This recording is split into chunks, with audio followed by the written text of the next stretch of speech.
Hi, everybody, and welcome to the Salt Grain Podcast. I'm your host, Holly McNamara, and today we are here with Richard Brown. Richard Brown was the town administrator for Somerset while I was a selectman, and a couple of years before my time as well. Richard has a very good poker face, and I got to know him very well while he was the town administrator in Somerset. However, since he has retired, and we'll talk about his retirement later, but since he's retired, I've gotten to know him more on a personal level in ways that, a selectman town administrator relationship is a business relationship. Richard worked under the selectmen at the direction of the selectmen. And so, we have a very professional relationship. Well, now that we're both out of office and out of, being the town administrator, we can be more casual and have conversations. But I will say that Richard always has the best stories. So he was a town administrator for how long? 45 years? Over 45 years of experience in local government in a variety of jurisdictions. So I can't do justice to your background. So I first want to explain to our listeners, before I ran for office, I did not know anything about politics. I didn't know anything about local politics, even national politics, barely knew what was going on. And I learned a lot. And so I think some of our listeners may not completely know what a town administrator does. The selectmen, and for those that don't know, I kind of covered this in one of my first episodes, but a selectman is elected to a town of a certain size. It's a New England form of government. In California, they call them aldermen, but in New England, they're called selectmen. And in a certain size town, and I don't know the threshold, you might know it, but it's before you get to a certain size, you're not considered a city, you're considered a town. And cities are governed by mayors, and towns are governed by selectmen, but it's a board of selectmen acting as a mayor would for a city. That's the way I describe it. However, the difference is that the selectman role for all 3 or 5, it's either 3 or 5. We have 3 in Somerset, and it's a very antiquated form of government, in my opinion. We have an open town meeting form of government, which we'll talk about later. It's the oldest form and the purest form of democracy. And our town was founded in 1790. But we actually existed as part of Swansea for many years before 1790. One of the buildings in our town was built in 1701. So just to put it in perspective, we have been operating this way since then. And, I used to go to Richard all the time, like, can we change this? And you can't just change it. And I can't come in as a selectman and just change it.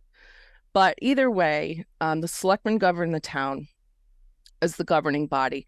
The town administrator, in Somerset's case, the town administrator, and in most cases, works under the selectmen. We don't have a town manager, which is a different role. And Richard can explain it a lot better than I can. But a town administrator does all of the heavy lifting. The selectmen are part-time. They get paid about $5,000 a year, which is nothing. Some of them get less in other towns. But you're working full-time if you're a selectman, even though it's part-time. We all have full-time jobs, but I spent all of my nights and weekends doing selectman work. And the town administrator does all of the heavy lifting. And, they wear many, many hats. Especially if your town is as antiquated as Somerset's, because Richard had to take on roles for a while there that, we didn't have any roles for. Like, for example, the town planner role. He was doing all of the town planner's work because we didn't have a town planner. That's one example. And the town needs to interact with Richard's like the pinnacle of the staff. So he manages all of the staff, town administrator, and everyone reports to him. And he's kind of the buffer between the selectmen and the staff. And the staff also interact with the state level elected officials. So our state senator and our state representative. and they also have offices in town hall. I don't know if that's the case with every town, but we do. And so, Richard, can you can you explain? And this may be boring for you, but I want to explain to our listeners in your terms what a town administrator does, and also talk about your personal, like your background and how you came to Somerset, Okay. Well, first of all, and uh, try to find some scandal in there. okay. Um, my background is actually a city manager rather than town administrator. That's where the bulk of my formative experience resides. And the essential difference between the two forms of government, one being the Board of Selectmen, town administrator, the other being uh, council manager, uh, is that the executive and legislative authority uh, resides with the Board of Selectmen, and the town administrator carries out tasks at their direction. The town administrator cannot technically hire and terminate employees, can't make revisions within the organizational structure, can't even open and close the building technically at other than normal hours, except with the approval of the Board of Selectmen. I will say that for the years that you were on the Board of Selectmen, the board gave me greater authority to function as a manager rather than an administrator. Part of that was the trust that we built between the selectmen and myself, and the other was the COVID epidemic. Just required some extraordinary activity. In the council manager form of government, the elected officials, and in both cases, elected officials only have authority when they are meeting as a body. Individually, they have no authority. But in fact, the role of the manager is to run all aspects of the organization. So the hiring and termination decisions, evaluation of employees, adjustments to pay scales, the the organization structure are carried out by the manager. It's it really is a form of government that's about 100 years old. It was created back in Staunton, Virginia, as a I didn't know that. as first city manager, as a reaction to the excesses of political influence in government. Some of the mayor councils were so egregiously either inefficient or corrupt that this started out as a reform movement, originally staffed primarily by engineers. Really? Because a lot of what towns did at the time was, in fact, laying out roads, sidewalks, putting up signs and lights. Urban development. Yep. Remember, this was 100 years ago, and there was no school of public administration, and there was no degrees in public administration, as far as I know, and that developed later. In fact, one of the deans of public administration, Louis Brownlow, who was head of the Brownlow Commission, it was designed by President Hoover to study efficiency in government, was the first city manager of Petersburg, Virginia. Petersburg, Virginia was the first community where I became a city manager. That's amazing. I learned something new every time I talk to Richard, which is often. The council manager form of government, in my estimation, is the most effective. It's the most efficient. It combines the best of both worlds. You have the elected officials who bring the community and political considerations with them to meetings. And then you have the organizational efficiency and management of a professional city or town manager. Okay. So and when those bodies are in sync, when the manager is working hand in glove with the elected officials, it really works well. And as in any form of government, when any of those pieces are out of sync, it's ridiculously inefficient. Yeah, which is, well, it's getting better in Somerset again, but for the past, what do you say, 3 years, it's been a disaster. Well, And not only that, it's still slightly different than what you just described. and that's because if you look at the law technically, with the exception of the decisions that are left to town meeting, the Board of Selectmen can inject themselves into almost any aspect of the work at the local government level.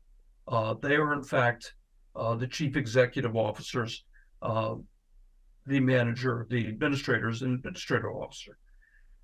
Because they have that authority at a meeting, very often department heads are reluctant to push back when an elected official walks in and starts telling them what they want. Because as I explained to them, what one official wants has absolutely no authority unless they make that decision at a meeting. But department heads get intimidated. And I always thought that my role, whether it was as administrator or as a manager, was to be the buffer between elected officials and department heads so that they could go about doing their jobs Yeah. as best they could. So if someone was getting pressured by an elected official, they would call me, and I would have a discussion as to what they were really trying to accomplish. The other thing that happens in Somerset, as well as other selectmen forms of government, is there are more boards and commissions having authority than in council managed form of government. When I worked in Virginia, Connecticut, and Rhode Island, not only did I supervise the public works function, I supervised the public utility function. In Somerset, it falls under a separate board and commission. And even though I had a great relationship with Bob Lima and had a good relationship with his successor, in fact, those people worked for someone other than the Board of Selectmen. Yeah. The same with the health agent. Yeah. And I worked with Tim, very closely. His office was down the hall from mine. But in fact, Tim worked for the three selectmen, just as I worked for the three selectmen. So right, because the selectmen were the Board of Health. Yeah. So very often, my role as administrator was to affect change and to achieve direction, probably through more of a collegial atmosphere than simply having the authority and the ability to direct. Right. That's probably a good role model, regardless of what form of government you're in. Yeah, and I remember after I resigned in 2021, when the new selectmen were coming in, even the ones that were alongside me that prior year before I resigned, I heard stories of them meeting with the new town administrator after you had retired. And like, this is just an example of inefficiency and injecting themselves into, kind of forcing themselves on department heads. For example, the highway department, some of the selectmen were going into, and the highway department guys, they were very upset about this, but they felt obligated to follow the selectman that was doing this a direction because they're the selectmen. So they were going in there or texting them and calling them in the snowstorm saying, hey, you need to plow my friend's driveway. And they would, because they're like, well, what am I supposed to do? This is my boss, technically. I don't want them mad at me. So they were going on taxpayers' dimes, plowing these selectmen's friends' driveways and stuff like that, doing them favors, plowing certain streets first, because they knew people on the street. And I know legal caught wind of it and was like, that stops now. And that's just dangerous. And that's just one small example of what they were doing. Yeah. And, there's always the case, and it can happen through a manager by getting calls from the elected officials that they want special attention paid to one part of town or another because of their friends or because they've heard some stories. But if in fact they were going out to someone's driveway, That's spending public funds on private property, and that's Right. flat illegal. Yeah. Right. And the worst part about something like that is if it happens, and of course, I wasn't there, I didn't hear the stories. Uh, in the event that something happens, it's the employee who gets in trouble. It's not the elected official who said, "Why Right. don't you do this?" Because by the time the investigation comes, the elected official has forgotten that he's had that conversation, and the employee's caught with a, very expensive piece of town equipment doing work on private property. Um, and if we really value our employees, and I know I did, we don't put them in that situation. Right. And for someone in the selectman role, the power for a lot of them goes to their head. And being elected, like actually winning an election, I've said this to several people before that had never been involved and then started to get involved. When you're elected, I mean, because some of these people would see um, the bullies in town getting all this traction and being louder and louder and louder. And what they were saying, as we can talk about this later, but stuff they were saying made no sense, but they were so loud and boisterous. And people would say, why do they feel so entitled? And my answer to that was, well, it's because they're getting their friends elected. And it is a euphoric, when you win an election, I can't describe it. It was one of the best days of my life still to this day. It's euphoric. And if you don't keep yourself in check, it goes straight to your head. And I mean, but on the same note, when you're elected and let's say you are, you do have yourself in check, you're not there for the wrong reasons, you're there for the right reasons. People also automatically assume that as soon as you're elected, you turn into this corrupt villain that's collecting white envelopes.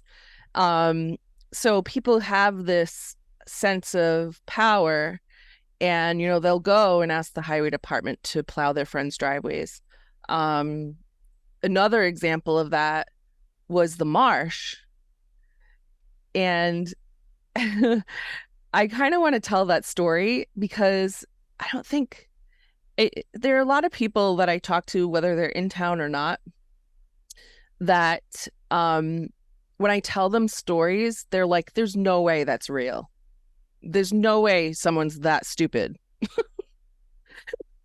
And when they finally experience what I'm talking about, they're like, holy shit, I didn't think I thought you were exaggerating, but you're not. And it is that crazy.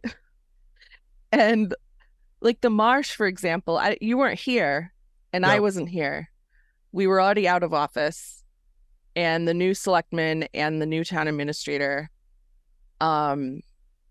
the one of the selectmen, I won't mention names, walked into the highway department and said to the superintendent, he was on the phone, and he got off the phone as he walked in the door and said, I literally just got off the phone with DEP, which for the listeners, the Department of Environmental Protection of the state.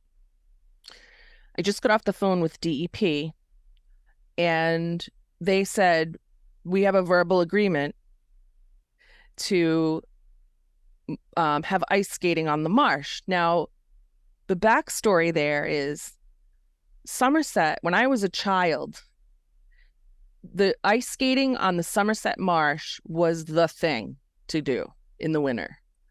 And the town would block the culvert and allow all the fresh water to come in and flood the marsh to a certain level. So there was no salt water coming in because it comes from two sources. There's fresh water and salt water. They blocked the salt water off, and the fresh water would flood it. It would freeze, and they would also plow down all of the phragmites. I think that's what they are. Yep. And they'd plow them down, and you'd have ice skating. It was awesome. It was such a wonderful childhood experience. And so for years we cherished, and a lot of people don't understand like how, growing up in this town, we're so sentimental, a lot of us, and we're so deeply rooted here that we hang on to these memories. It's a very unique thing. Like I don't see it many places across the country. But in town, like we hold these memories, and I realized it when I moved away and came back. I'm like, wow, like this is a very unique thing. And so anyway, it's still like a thing. People want to ice skate on the marsh. Well, in 2007, I believe it was, the state and the federal level invested a few $100,000, worked with the governor of Massachusetts, worked with all these entities, worked with DEP, worked with the town, worked with highway, and had an agreement because of environmental concerns. Oh, worked with SERPIT as well, which is the region economic development. And what they did was they're, oh, are you still there? Yep. Okay, something happened. Hold on one sec. Yeah, I'm seeing you without a problem. Okay.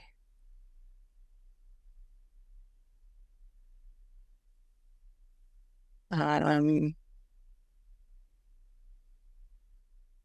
okay.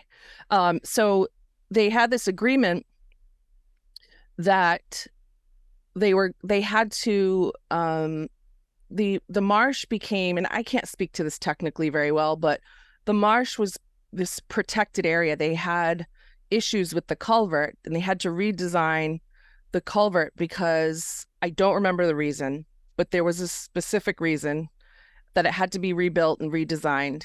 And because of that, it became a protected area, environmentally protected. And to ice skate on it again would have been, you had to go through this, almost impossible to ice skate again, which is fine. I mean, they did, it was a really big deal, the project. The governor commended the town for doing it. And it was a very like long, very publicized project, and very recognized by the state. And the agreement was that the town said, okay, no problem, we're going to move the ice skating and find another place. And they had a couple of ideas of where they could move it to. They tried it once in one of the places. I think it was Pottersville, and it kind of didn't work out very well. But after that, nothing ever happened again. So since 2007, we really haven't had ice skating.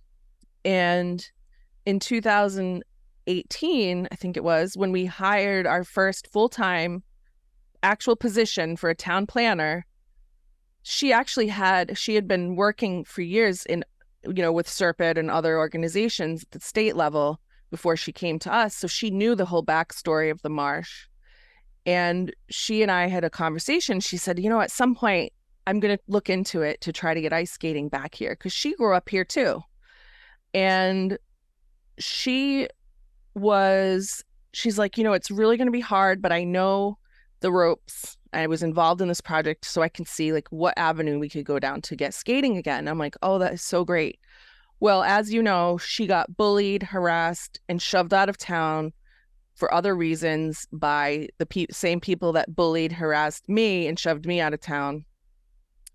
And she, and everyone, the staff, were spending all of this time on the bullies from Brayton Point for years. They shoved a lot of people out. People didn't want to go to meetings. People didn't want to run for office. I resigned a year early. You retired 2 years early. And it just became a nightmare.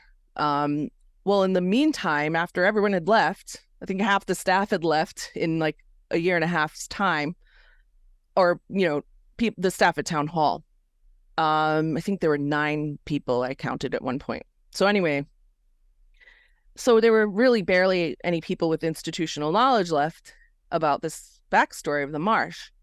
But when you're an elected official in such a high profile role, you need to do your research.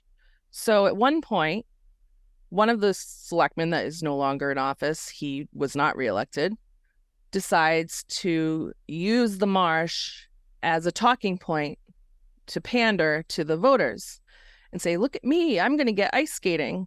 And then the other selectman that was alongside of him after I resigned, it was just the two of them, they decide, oh, we're going to get the marsh, we're going to get ice skating, and we're going to do it all ourselves. So they one of them went to the highway department, was on the phone, said, "We have a verbal agreement with DEP. Go ahead, plow down 2 acres of the marsh. We're gonna flood the marsh. I'm gonna go test it." They tried to look up old reports. They made one phone call to DEP, and they talked to our health agent, who doesn't have the jurisdiction to allow them to plow 2.5 acres, but he's afraid of them. So he found a way to say yes. And so suddenly, without notice, DEP didn't know, nobody knew. You see the highway department, who's way understaffed, going out there plowing. They plowed 2.5 acres, which is enormous. And that's all they were doing for a while. And they had kind of pushed back, like, "Hey guys, I don't think we're supposed to be doing this." But the selectmen are like, "No, go do it. We need it, blah, blah, blah." We have a verbal agreement with DEP, which was a complete lie. Because we all know you can't have verbal agreements. So, DEP, several people were asking DEP, including myself, like, "Hey, what's going on? Like, is this legit?" Like, it seemed very strange. And I had people secretly reaching out to me like, "Hey, are they supposed to be doing this? I thought this was protected." I'm like, "Yeah." So other members of oh, what are you drinking? Iced tea. Okay. So so DEP's like, and Serpid, they were all like, "No, they're not supposed to touch a blade of grass like that. They have to submit an NOI and go in front of DEP. And even then, the DEP is not going to just say yes." Well, in the whole meantime, the selectmen were posting on Facebook and, "Oh, hey, we're cutting everything down at the marsh," like really shoving their foot in their mouth. And one of them's like, "Yeah, I tested. He blocked the culvert himself with our conservation agent." And the conservation agent like can't tell his boss, like, "Dude, he should have told him, dude, you're not supposed to do this," but he let him do it because he's afraid of him. And so anyway, DEP catches wind of this and comes down to town, and it's like, "We're stopping all of it. Cease and desist. And if any of you touch anything so much as a blade of grass, we are charging $25,000 per person that touches the marsh per day that they touch the marsh, plus potential jail time." Like, it was that serious. And I have the letter if anyone needs proof. But so they halted everything. And I'm like, "Well, see where pandering gets you? See where, stepping out of your lane, what that gets you?" And they didn't go to the town administrator. We didn't have a planner because they ran her out of town. They ran everyone out of town with institutional knowledge, and you were already gone. So it was like, no one knew what the hell was going on. It was so bad. Yeah, and in that case, had the idea been vetted properly, they would have been told either one of two things.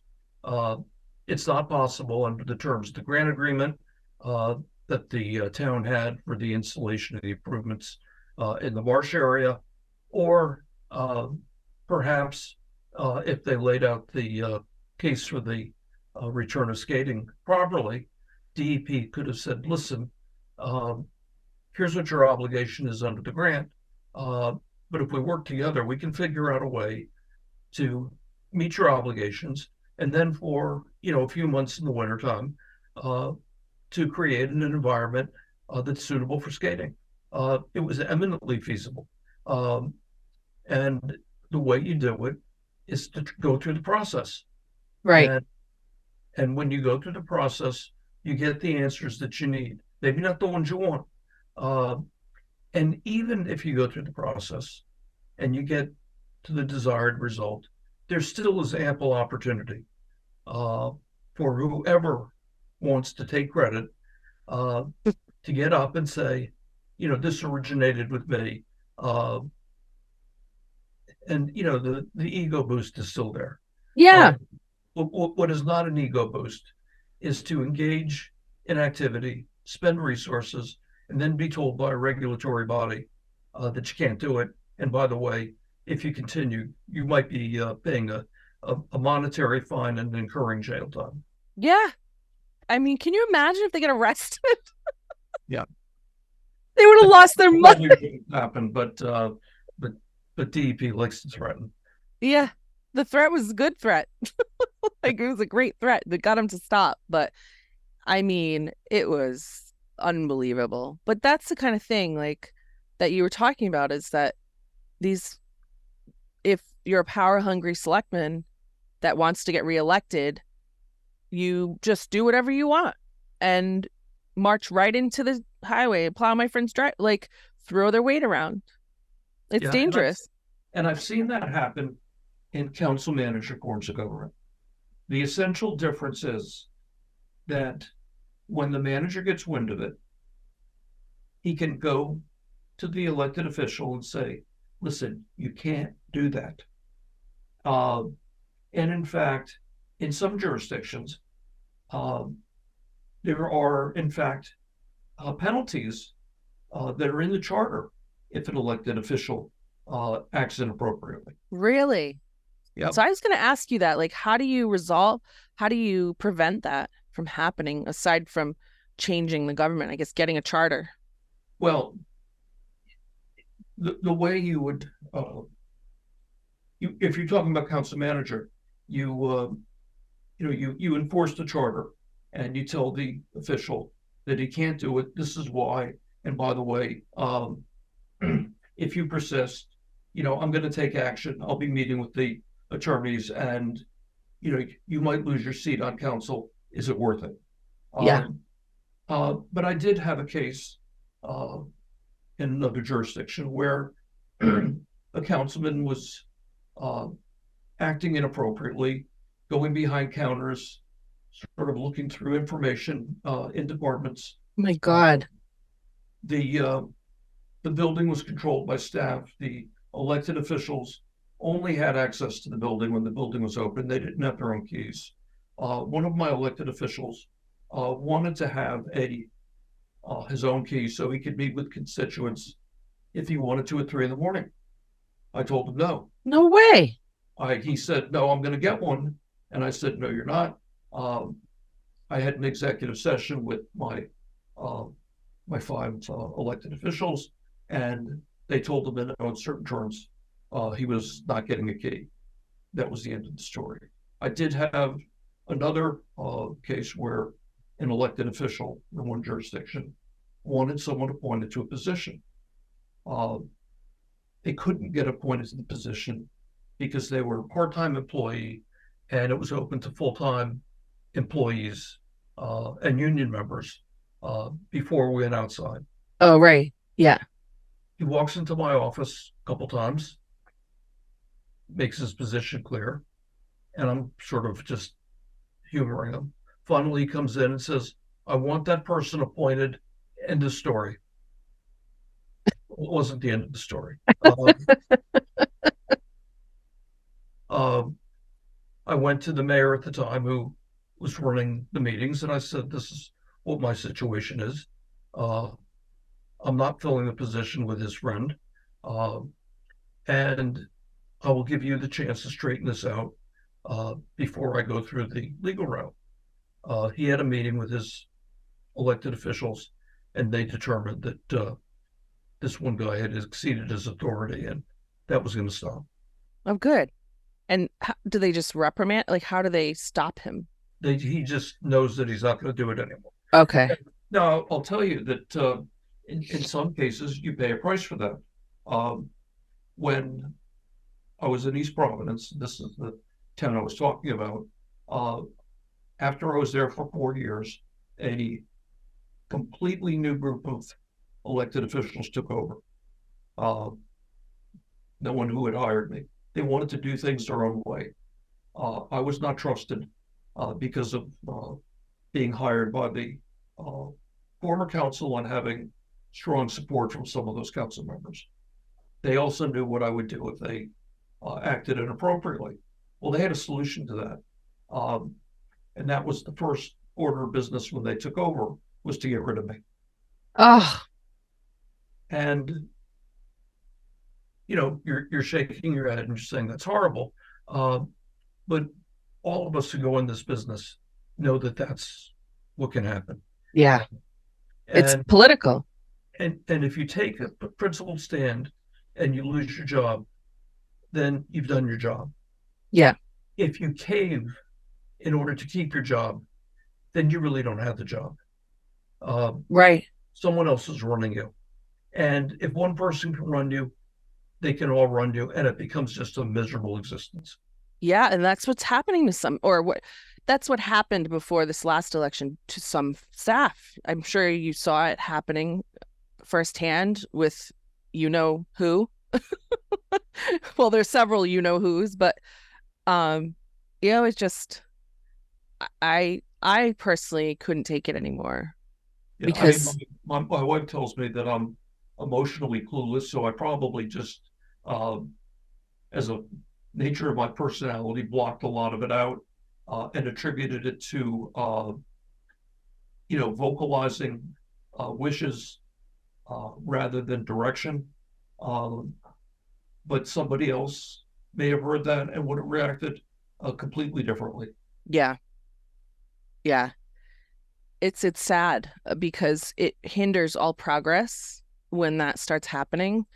And I described our situation as like a cancer that was spreading and it was eating up different people, and small boards were being influenced because they were intimidated and bullied, and online, offline, in person, at the grocery store. Like it was non-stop. And I couldn't take it anymore. And that's happening not only in Somerset, it's happening in a lot of jurisdictions. Yeah, And I've heard that. and the method of communication has changed since I started out in the business. Um, we didn't have email, we didn't have social media, we didn't have cell phones back in the day. So if someone wanted something done from the community, they would either stop by my office or they'd write a letter. And the reaction you get when you do that is, it's an interesting idea. Let me vet it with staff and I'll get back to you. So the natural order of turnaround, even if everything happened very quickly, was about 2 weeks Yeah. to get a response back, unless you knew it was just so egregious that you had to say no. But it allowed people who had, this desire to come in and pound their fist on the desk a cooling off period, Hmm. and had a chance to think about things before they got their response. Uh, Nowadays, it's instant. Uh, Yeah. you get an email or a text at 8 in the morning, and someone calls you at 10 and says, well, what are you going to do about it? You've had this problem for 2 hours. Yeah. And you're sleeping. Yeah, and you just can't do it. I mean, one of the things I always loved to do was to get to the office at least an hour before it opened, because I had an hour where no one was, interrupting whatever I was working on. Um, and at the same time, the nature of discourse has just become nastier and nastier. Yeah. When people would come to meetings years ago and they disagreed, uh, they generally, and I can think of some of the characters, that they had their routine and they went through it every time. Yeah. And sometimes it got a little annoying, sometimes we laughed. But when they got the answer, they sat down. They didn't argue. Um, and they didn't, when they got an answer they didn't like, accuse you of being corrupt. Yeah. You know, when you have what is often a binary process, it's either yes or no, Hmm. there are winners and losers. Because of the fact that there are winners and losers, it doesn't mean that someone's getting paid off. Right. And I've been in government, as I said, for over 45 years.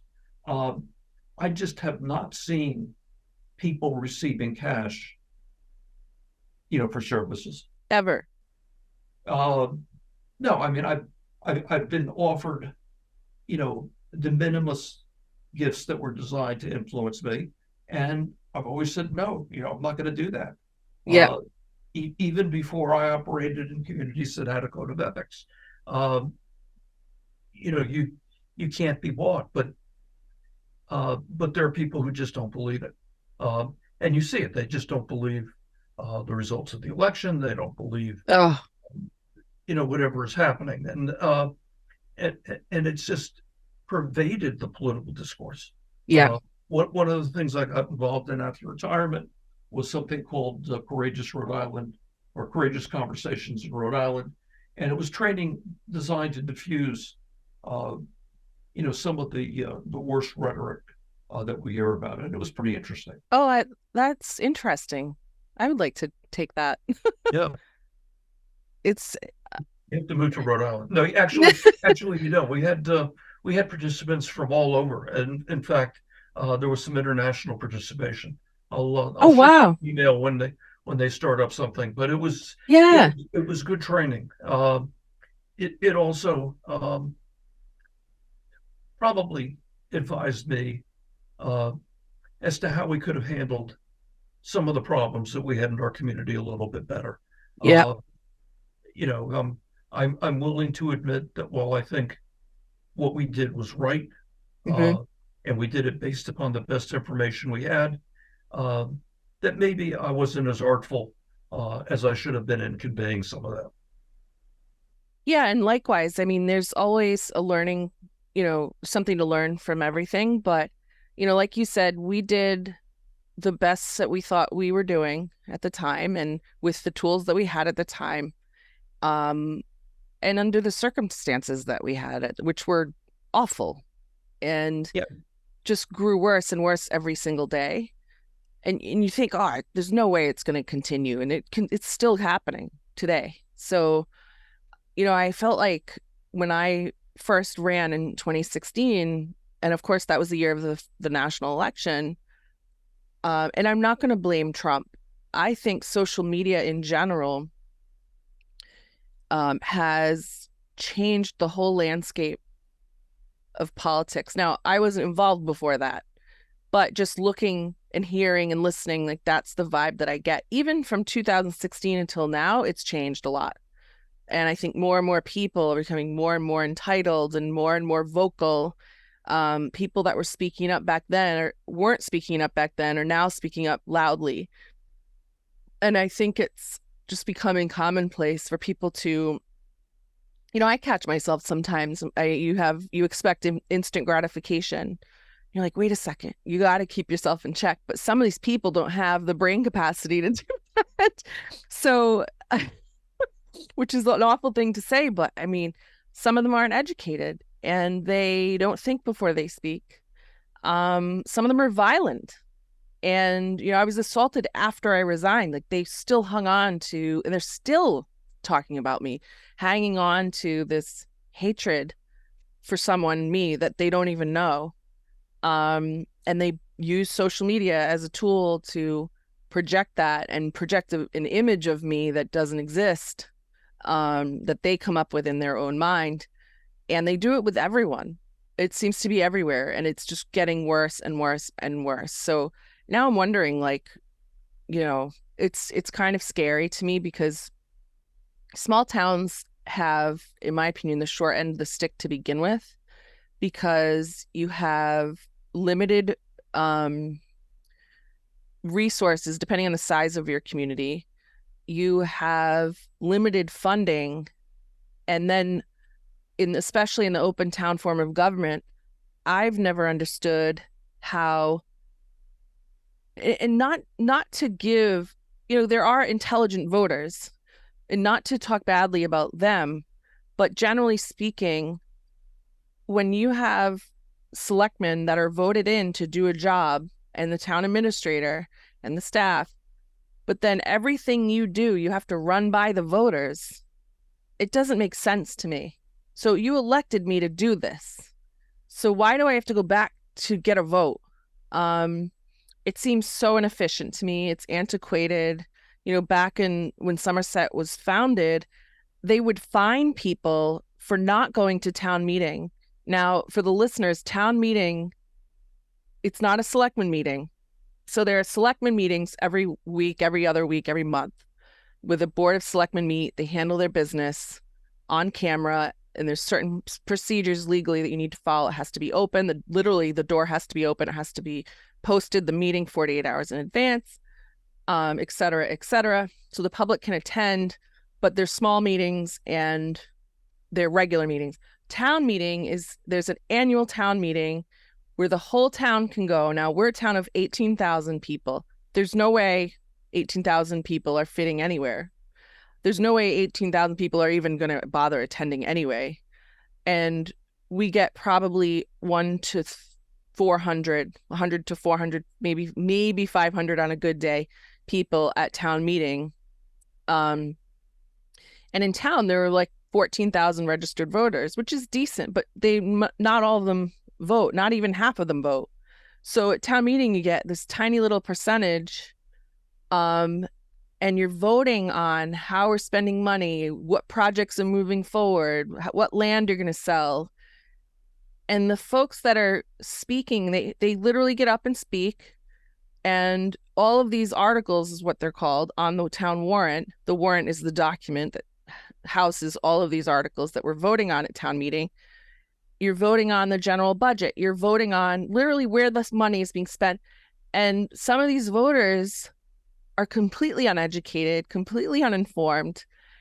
And we have to take something we've worked so hard on as elected officials with the planner, with the town administrator, with whoever, and go back to the voters and say, do you want this? It's so backwards. So it's like all of this hard work, and they don't know what we've done, and how much work has gone into whatever it is. And they shoot it down because they're having a bad day, or they have a vendetta against me, or they, whatever it is.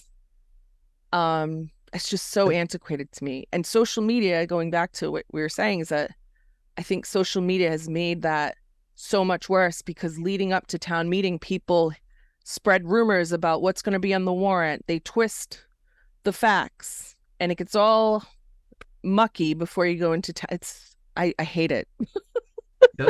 Town meeting has been called the purest form of democracy. I also have heard it referred to, by me especially, as the tyranny of the masses. I love it.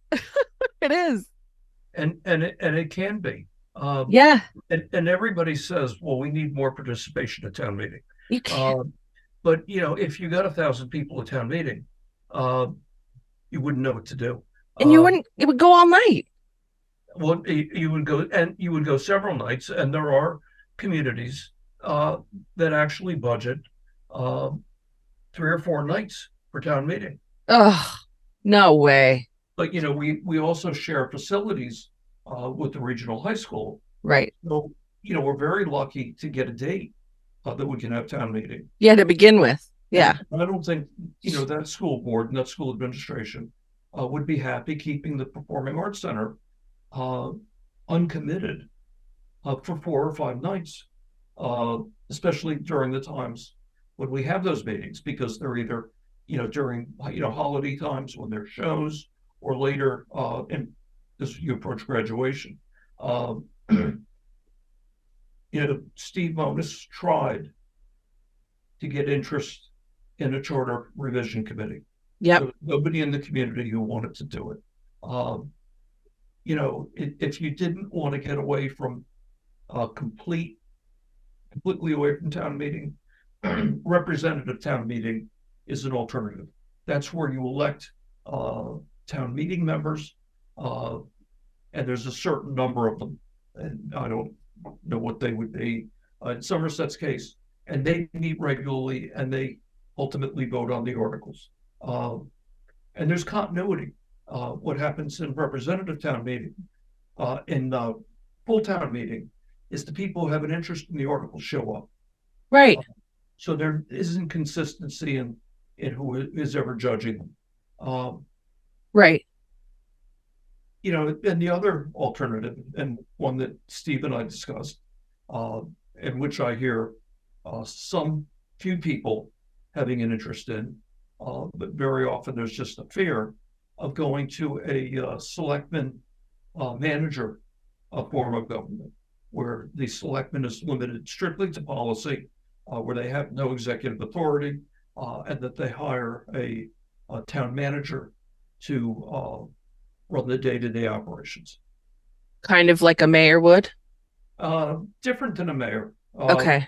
but sort of like a mayor, but it's like a city manager form of government, very much the way I operated in New London and in Petersburg, Virginia, and East Providence, Rhode Island. I'll give you an example of how it works. One day when I was in Virginia, I had to terminate a department head. And the issues are not all that important. But he had a chance to save his job. He had zero self-awareness of what his problems were, and he lost his job. He was popular with some members of the community and at least one of my elected officials. At the end of the meeting that night, there was a executive session to discuss my performance. Your performance. My performance, because that's the only way you can get into executive session. Oh, right. Because he wanted to talk about the employee. He couldn't use that as an item. Yeah. So during the course of the executive session, he asked me, what would you say if we told you that you had to hire this guy back? And I looked at him and I'd say, I tell you that under the charter, you don't have the authority to do that. Oh. And his comment was, okay, just thought I'd ask. Meaning? He was pushing the envelope and I didn't let him get away with it. But even to try to keep him, to bring him back. Yeah, but even if all 7 members had voted to tell me to bring him back, you wouldn't. Order, they do not have the authority. I see. Their alternative could have been let me go, right, and then hire someone to bring him back. But they'd still run into the same problem. Right. Right, because that person would have to do it. So, in order for council manager to work, again, you've got to have, council who understands their role. You've got to have a manager who understands his role and understands the charter, and doesn't use it as a sledgehammer, but use it as a means to drive the organization and protect employees. Yeah. Oh, that makes sense. So, and in Somerset's case, what Somerset is dealing with, probably even from the time I started, but years before that, when you were growing up, the level of complexity in local government, the interactions with regulatory authorities, the requirements of interacting with state and federal partners are so much more intense and so much more complicated than they ever were. The rules governing dealing with employees have changed completely. Back in the 70s, what might have been a slightly inappropriate joke that everybody would just sort of roll their eyes. Yep. Without cause for termination. Yeah. Yeah. And then add social media into that. And then, social media exacerbates it because it creates a sense of urgency where there really might not be any urgency. Yeah. Another story back in the old days, when I was in Virginia, we had elected a course of action. I can't remember what it was, not important. And one of my council members who really had a lot on his mind, he had other things to worry about than being an elected official, came in and told me he was going to change his vote on something because he's been hearing from a lot of people and he needed to react to it. And I said, for crying out loud, Bruce, just because 3 people call you doesn't mean there's a groundswell of support to do something. Right. And he looked at me and he said, how did you know it was 3?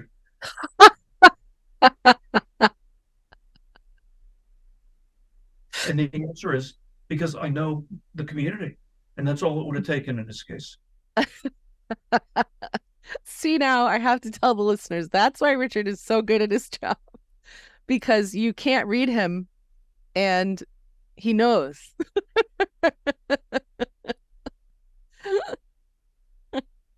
He just knows. And I throughout my terms in office working with Richard, just have to side note, just to paint the picture. I used to tell Richard from day one, look, I'm crazy. I will text you all hours of the night because my brain doesn't shut off. And those are sometimes the only hours that I have time to like deal with town stuff instead of my day job work stuff. So ignore me. Don't feel like you have to respond, but just know it might come at like 1 a.m. or 6 a.m. or whatever it is, or Sunday afternoon, whatever it is. I would say ignore me till the working hours. I don't feel like you need to respond. Please don't. But every single time Richard would respond, he'd always respond. And he always kept a good sense of humor when appropriate. And he always has the best stories. And I don't know. I do have another story about that. Okay, good. Back in my Virginia days, I had sort of a respect-hate relationship, and it was mutual, with an elected official, mayor at the time. Extremely bright woman, extremely opinionated and driven. And we butted heads a lot. Mm-hmm. But when it was important, we didn't. So she calls me up on a Saturday night and wants me to look at something. Really wasn't my job. But I said, all right, I'll go out and do it. About 10 or 11 o'clock at night, I went out, looked at it.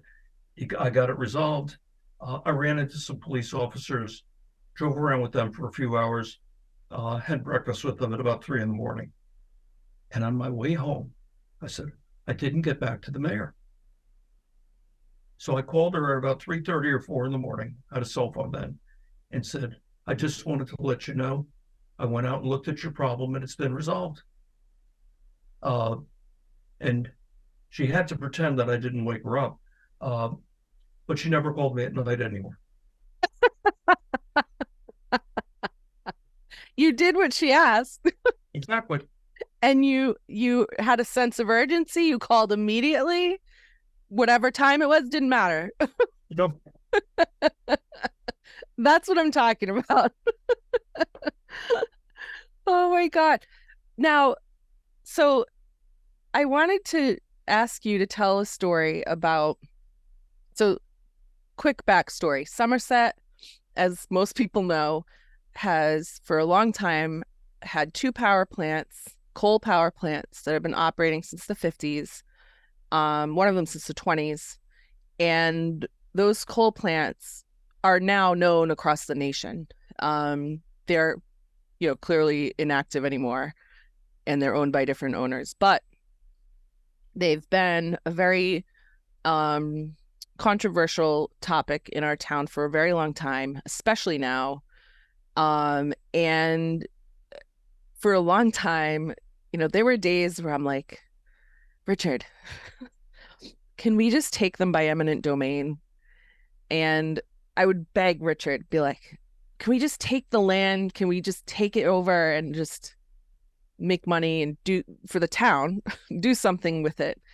And this is before Brayton Point was bought. It was when it was closed down, but it was before it was owned by the new current owners.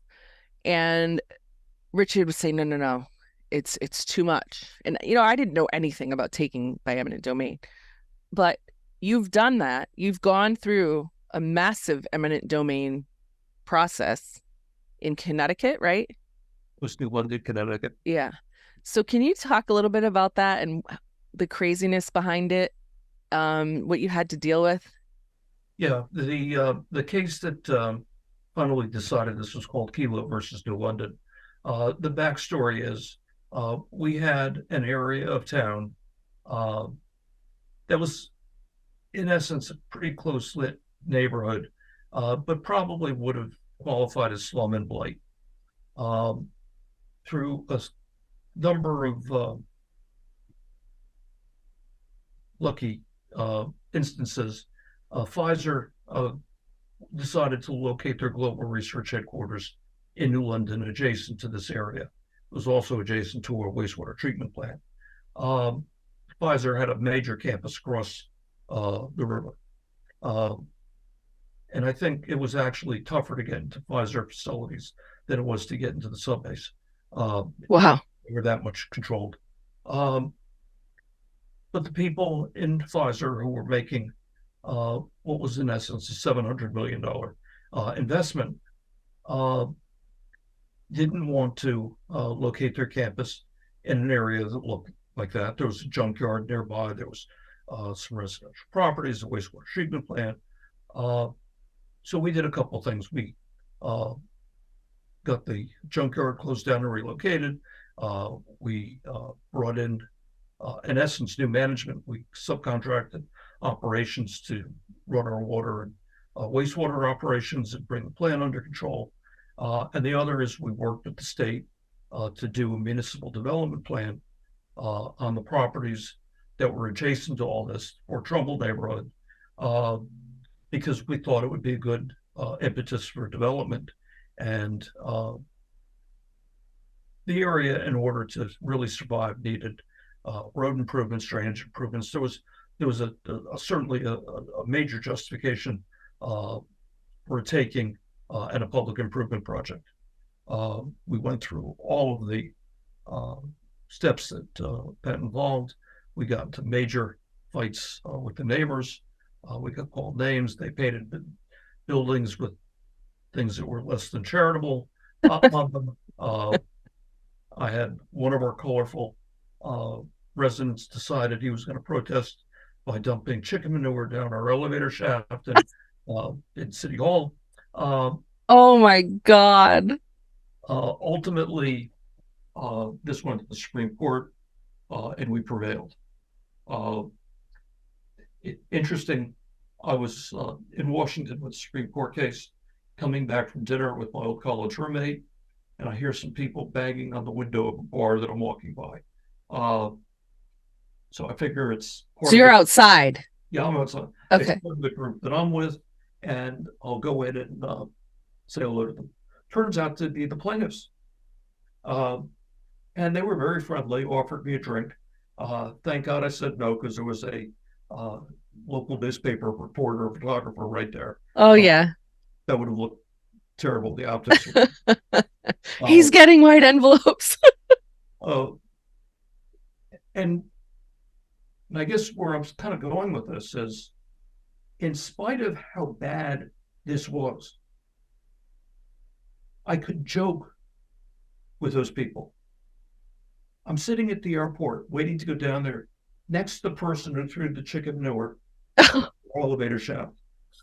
And I looked at him and I said, "You're going to be in DC. You're going to be in the Supreme Court. You better behave, because they're not going to put up with your crap like I did." Literally. And he chuckled. The main plaintiff in this case was Suzette Kilo. At the time, we were hiring a nurse for a lead hazard reduction program. And my director of health calls me or comes in and says, "I finally found someone to staff the position. We need a nurse in the program." I said, "Great, bring her on. Come on." She said, "It's Suzette Kilo, the plaintiff in this case." And I said, "Is she qualified?" "Yes." "Is she the best qualified?" "Yes." I said, "Hire her. I'm not going to deny her the job because she's suing us." So you have what was probably the most bitter Supreme Court case, with the exception of Dobbs recent. Yeah. But we could sit there and talk. We could interact. They didn't like what we were doing. We didn't like what they were doing. But we could have a dialogue. Yeah. That is completely missing now. Yeah. Not only do you disagree with someone, they have become the enemy and vilified and less than human. Yeah. They would lynch you in this, literally lynch. They wanted to lynch me. Yeah. In the square. So, I mean, when the decision was finally made, the again, it was pretty contentious. I got a lot of hate email, and we got some death threats. Some directed at me, some directed at elected officials, some of which were so egregious that they went to the FBI. Jesus. Um, but it was, I didn't have the sense of urgent fear that I do now in some cases, Yeah, or did. Um, I believe it. Now we didn't have social media then. It was the beginning of email and things like that, and that sort of kept a damper on it. And then, unfortunately, the governor of the state of Connecticut got involved, and got involved inappropriately at the time. At least I thought.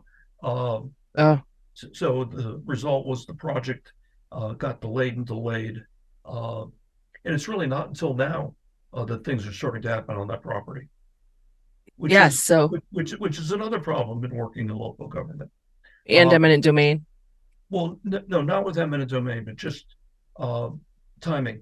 When when you want something, you go onto Amazon or you drive to Target and get whatever you want. That's not how government works. Right. Uh, so you start a process now and you see the results years and years later.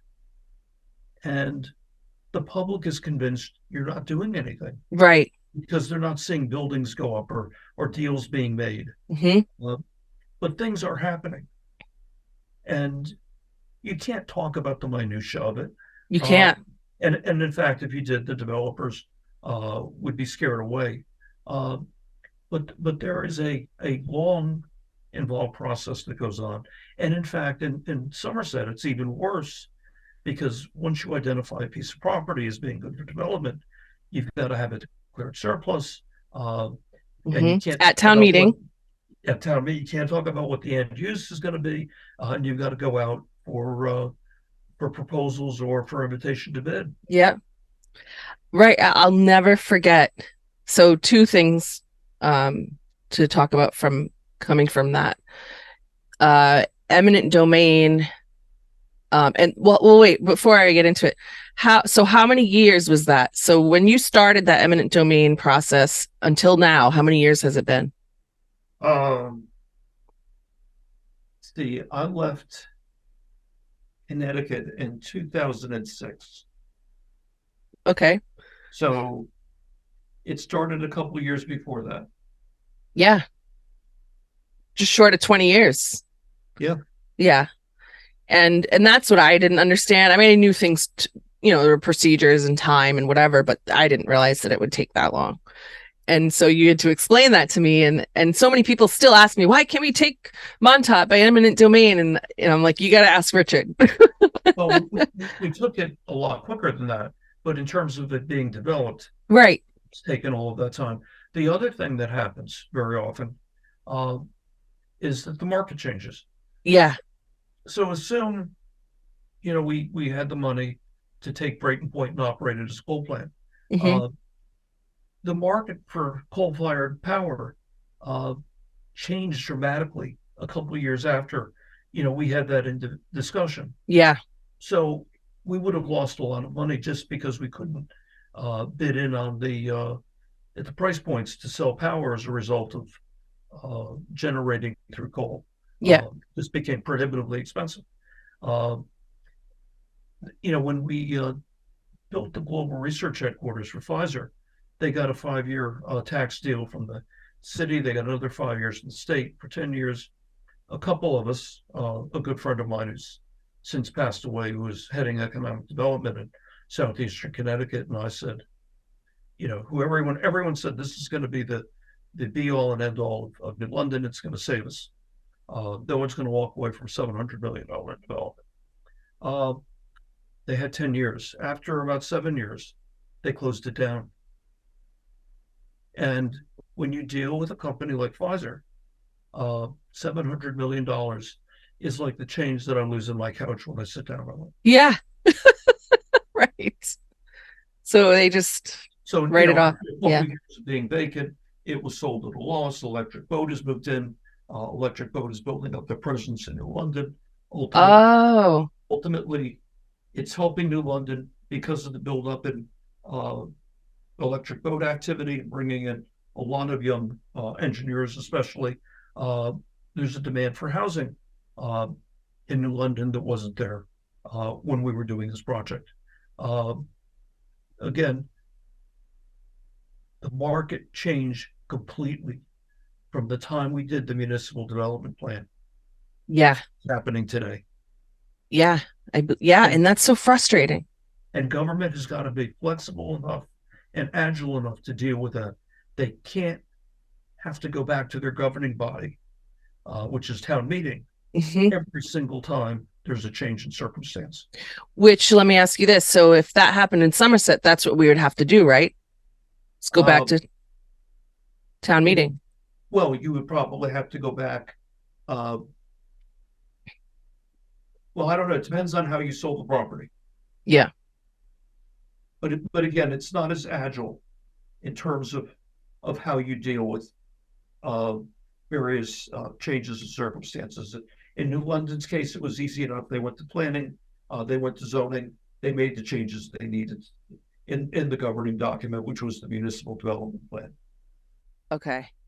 Now, kind of along those lines, and going back to town meeting and going back to the governing body, I just want to reminisce about the time when we were hoping to declare a water. Now, for the listeners, Somerset, majority of the town, so the town is 7 miles long by a mile wide, and the entire eastern border and the southern border are surrounded by water. We do not use our water. Like, the residents have no, besides Pierce Beach, which has been there forever, we really don't have good use of our water. And, I lived out west for 14 years on the beach. And then I moved back and I'm like, wait a second, we have this. We have this, but we don't use it. And, was trying to find ways to use it. Well, one of the ways was during our master plan process with the town planner. She did a tremendous job. She had a subcommittee of real estate agents, developers, business owners, and lawyers, and etc., community members that gave their input and ideas for Slade's Ferry.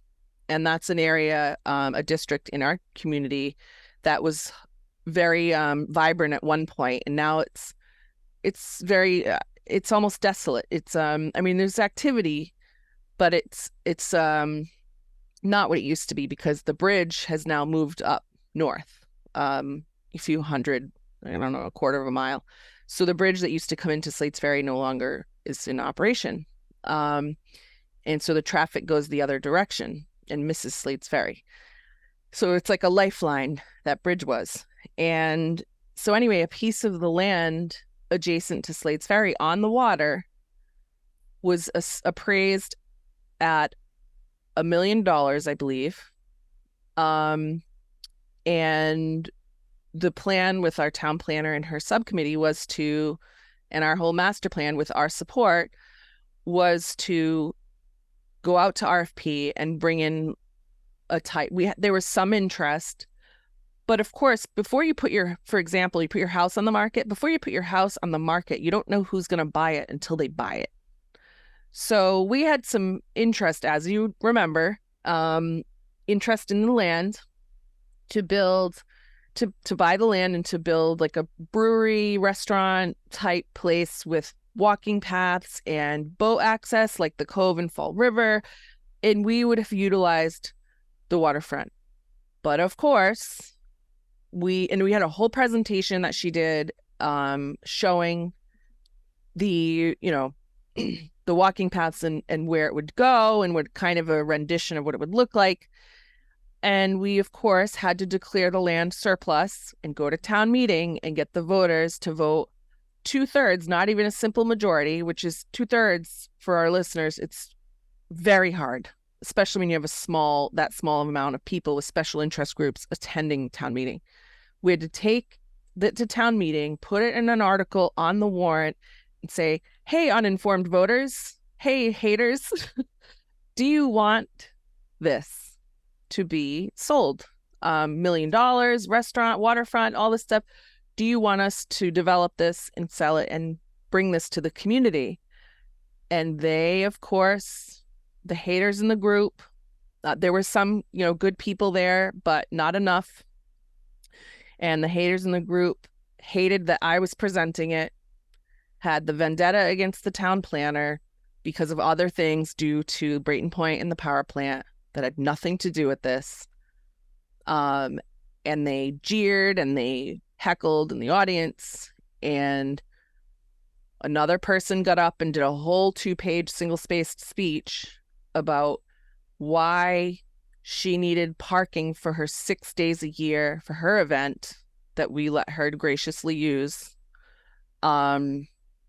She wanted to maintain that parking for 6 days of the year.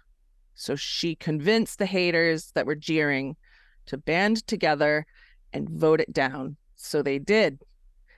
And now, because we did all that work, we had meetings with interested parties, but these folks at town meetings were like, we want to know who's going there. You need to tell us. I'm like, do you know who's going to buy your house before you sell it? No, you don't.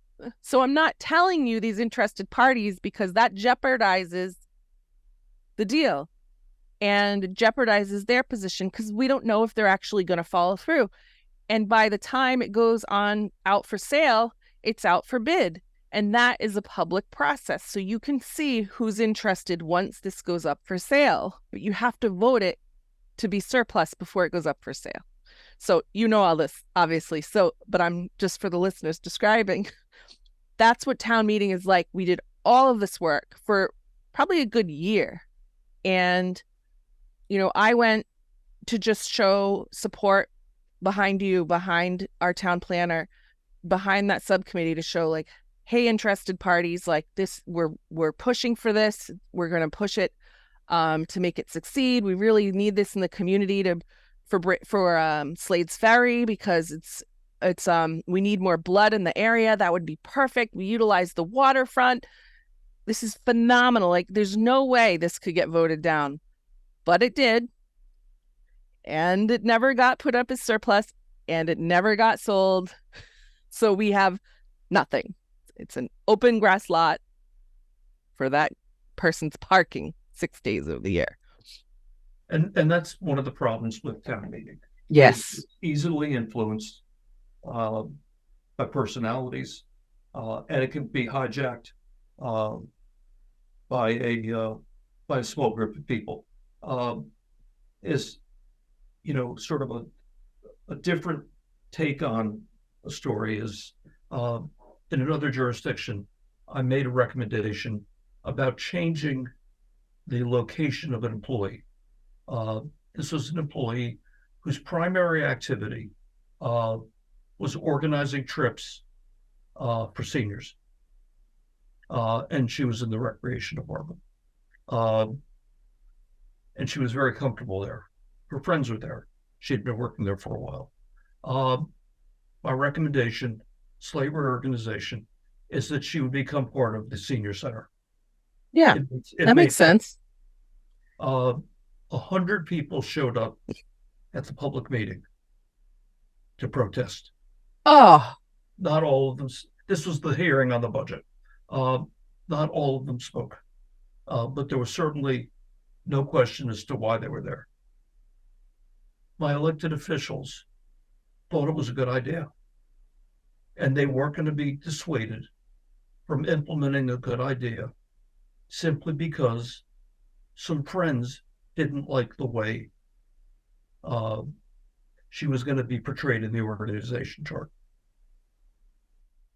So wait, so the elected officials supported your idea to move her, but town meeting, so the elected officials are just one vote. There was no town meeting. Oh. This was a council manager form of government. Oh, right. Oh, yeah. See, and there you go. Like those elected officials did the right thing and didn't pander to appease the haters that were like, no, no, not in my town. And that's what happens, because at town meeting, the selectmen sit on the stage and they present the articles, but they're only one vote. So everyone's vote is equal. And like you just described, like that should have happened. That should be how things work. But So the form of government matters. it does. And maybe Steve or someone else will have the energy to resurrect this idea. I think, it's time for Somerset Yeah. to make a change. I mean, you're talking about, hundreds of millions of dollars in, school projects, wastewater projects, water projects. Mm-hmm. That needs to be decided. Yeah. Efficiently. What'd you say? That needs to be decided by professionals. Exactly. Exactly. And that's the issue I have. You go back to town meeting, and let's say everyone at town meeting is an educated individual. They're not necessarily knowledgeable about the topic. Yep. And they're just, people spew this nonsense, and it's like, what are you talking about? It's embarrassing. It's embarrassing. Well, we know who they are. We and also, as interesting as some of those presentations are, there are some people who get up at a town meeting and may not have any better handle on the knowledge, but they're relying on loudness and bluster. Yes. And because they can project this forceful image, and maybe one step away from Khrushchev banging his shoe on the table, people are conflating that with, this is someone who really is got the community in his in his heart. No. Yeah. No, he has himself in his heart. There are ways to communicate. That's not it. Yeah. And also, because of the way we operate, all of this gets saved up. It gets saved up for 2 times a year, as opposed to having more substantive and smaller discussions throughout the year. Mm-hmm. Yeah, it gets expensive. Which you could do if the governing body had the ability to make the decision. Exactly. Oh, we have work to do. Yes. I guess I have some work to do. Well, someone does. Someone has to do it. The other thing, now, you may or may not want to talk about this quite yet. Depends on what you feel about, like, I mean, we're both out of office, so that's not an issue. But I wanted to, this can be like our last topic, to talk about, and I'm going to need to have you on again, because I know you have a lot more stories. If I don't, I'll tell the same ones again. Yeah. So Brayton Point, so the former coal plant, it used to be New England Power. It's the reason why I was assaulted out of office. It's been a source of contention for a lot of people in town for a very long time. And like I said before, a lot of people didn't believe me at the beginning, because you and I were at the forefront of it, and from day one. And people back then were like, oh, it can't be that bad. And you and I were dealing with it every waking minute of every day. And these small group of neighbors, and they haven't grown in size. Their voting block is about 75 at town meeting. I counted, and I've been keeping track, and they have not grown in size, which is a good sign. They have nothing better to do, and I'm not using names because they will take us to court. But the group that they call themselves is Save Our Bay Brayton Point. So you can go on Facebook and check that out, and you'll see all the madness. They delete a lot of it, but because they know it's bad. But anyway, most of it's still up there. And they have tormented and intimidated and pushed the community with so many lies for so long. DEP was like, Holly, there aren't any issues. I'm like, well, can you say that? And they said, no, we can only tell you when there's a problem. I'm like, okay, I get it. And same with the EPA, Environmental Protection at the federal level. They were like, I would call them regularly, like, these people are complaining, like, is that an actual issue? And they're like, Holly, we're there all the time. There are no issues. And any issues have been resolved very quickly. They've, CDC, the owners of Brayton Point, have been great to work with. Like, DEP and EPA constantly were baffled by these neighbors' complaints. And of course, the neighbors take it to land court. Somehow that judge ignored all of the evidence showing that there were no issues. I mean, 82 different visits by Somerset Police, 82 visits, 0 issues in a very short period of time. The judge ignored that. They ignored DEP, they ignored EPA, and they ruled in favor of the emotional neighbors, the small group. And so these neighbors hung on to it, and they're still hanging on to that land court decision. If that land court decision didn't go the way it went, it would be a completely different landscape in Somerset.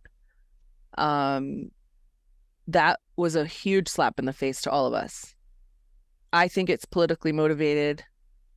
I'm not going to get into it because I'll be sued. But I understand that decision because we really didn't have, at least I didn't have evidence that supported what the decision ultimately was.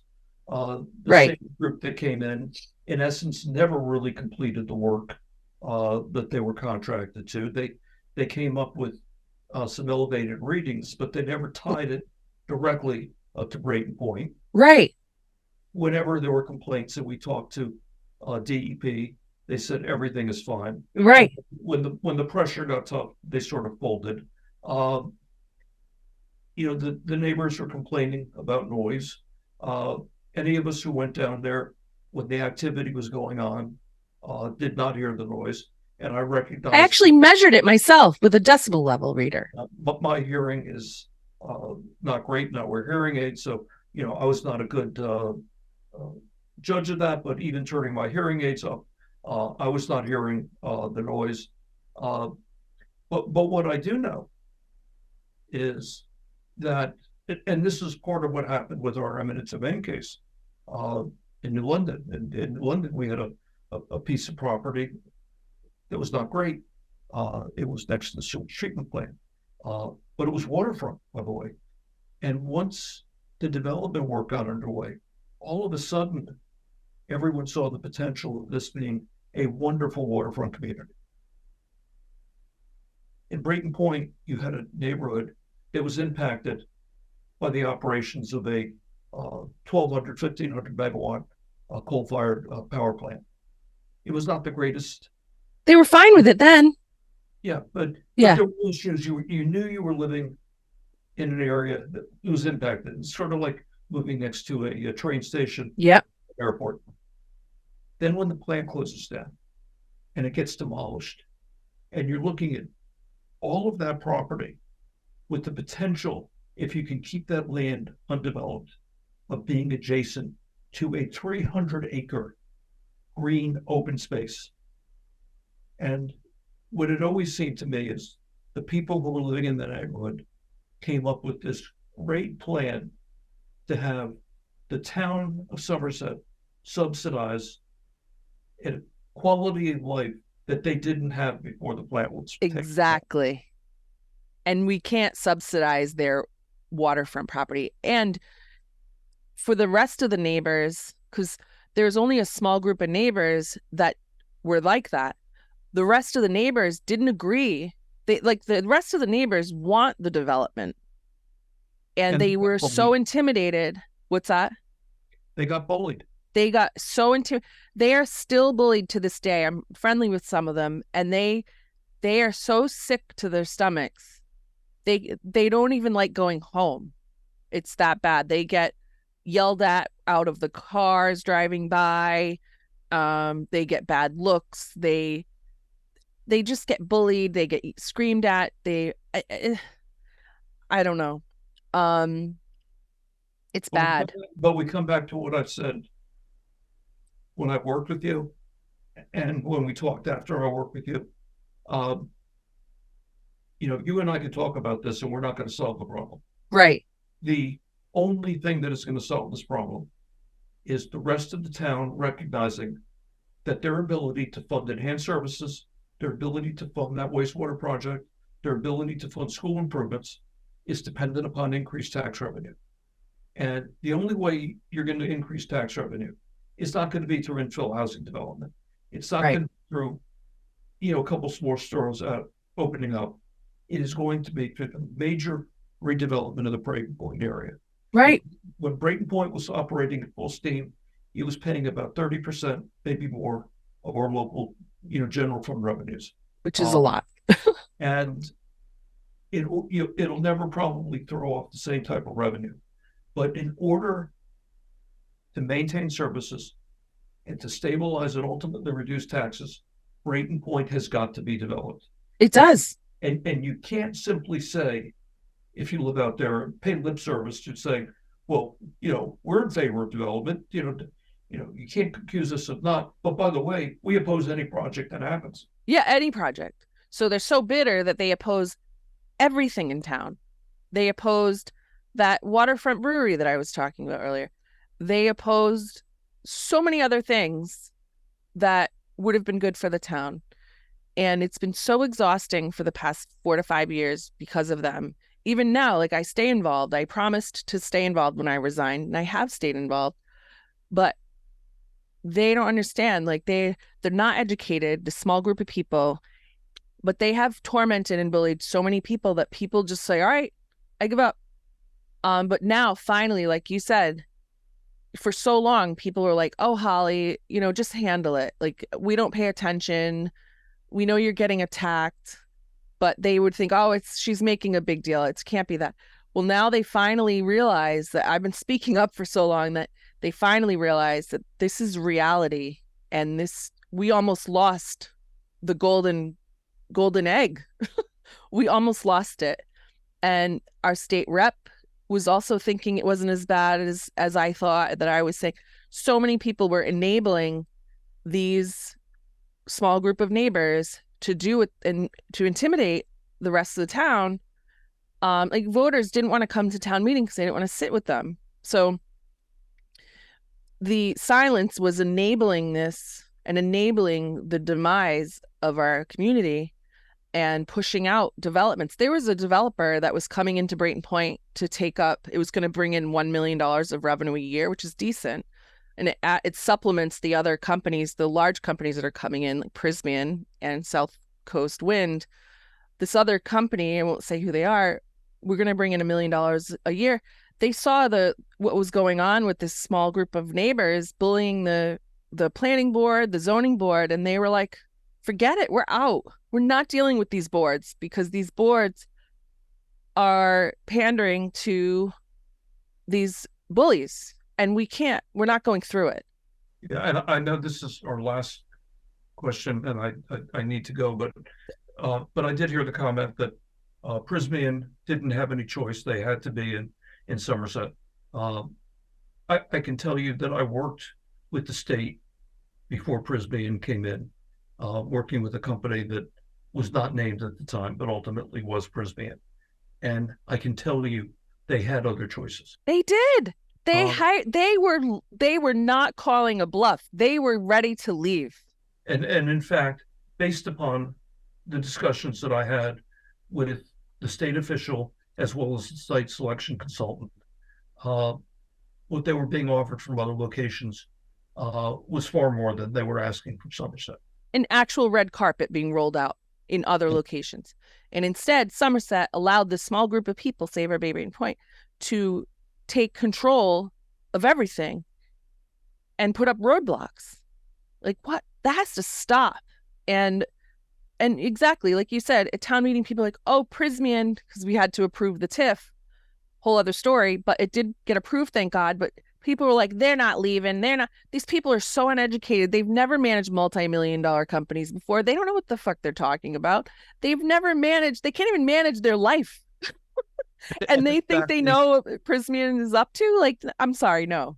And the amount that Prismian was getting in the TIF as a percentage was less than some of the other yes TIF, that the town had allowed. Yeah.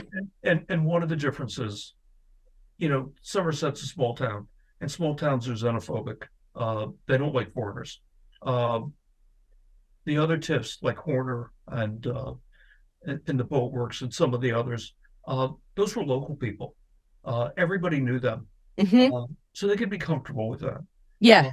But Prismian were out of towners, so we're going to try and soak the out of towners as much as we can. Not just out of town, but Italy, far away. So yeah, and those stories get around, and you've got to make yourself welcoming for development.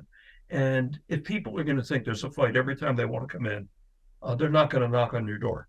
Yeah, why would they? And for these people, these uneducated people, to say at town meeting, oh, Prismian, they got lots of money. Like, they don't even know the quantity of money that they're talking about. They don't even know how to articulate in business terms what it means. All they're doing is, it's a lot of money. It's a lot of money. They're not going to leave. Like, oh, it's embarrassing. So I can tell you, and firsthand, that they were going to leave if they didn't get what they needed, because they had the other opportunity elsewhere. Yeah.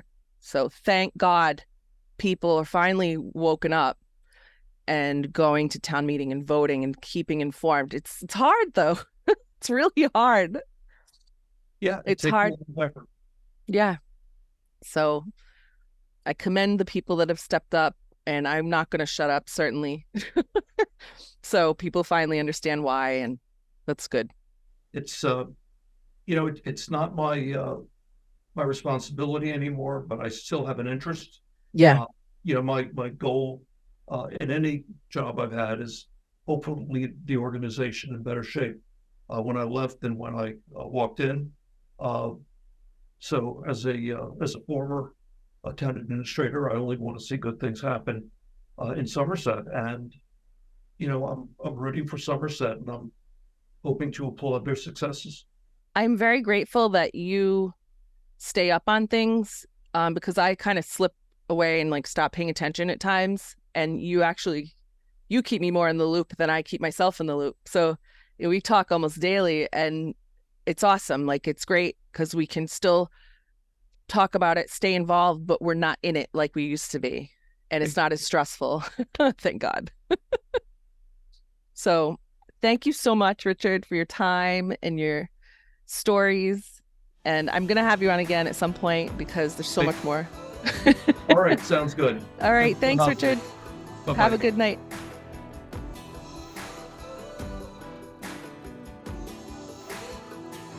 The Salt Green is a podcast where politicians stop pandering and start getting real. This podcast is me, Holly McNamara, various co-hosts and guests. Our post-production is done by Pixella Films. For more content and all social media links, you can find us on thesaltgrain.com. Thank you for joining us while we take you into our world of public service, and be sure, as always, to take everything with a grain of salt.